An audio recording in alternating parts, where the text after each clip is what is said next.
Hey, Andrew Wood here, and today I'd like to tell you a little bit about my new online course, soon to be a book, called Take a Genius to Lunch.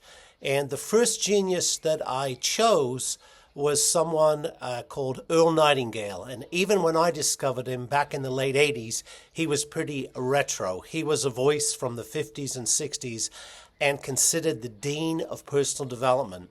And what happened was one of my friends gave me a set of 6 Nightingale Conant tapes, and 2 of them were missing, and I was about 26 or 27 years old, and I listened to these tapes in my car, and a light went off.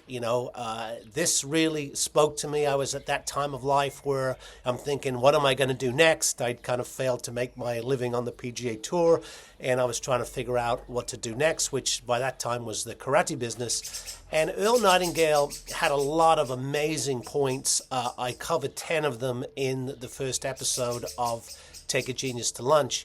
But the one that really spoke to me was you become what you think about. What you think about, what you study, what you set as a goal, that becomes your reality. And if you're not thinking, if you're not studying, if you don't have a goal for a specific outcome, then pretty much the world's going to pass you by. So that was one of the things, great things I learned from Earl Nightingale. There was a lot that I learned from Earl Nightingale. And of course, from him, I went on to study lots of other people in the personal development field. But he was certainly the first guy I connected with and the first guy that made a real difference in my life. Check out Take a Genius to Lunch and discover the other 9 points.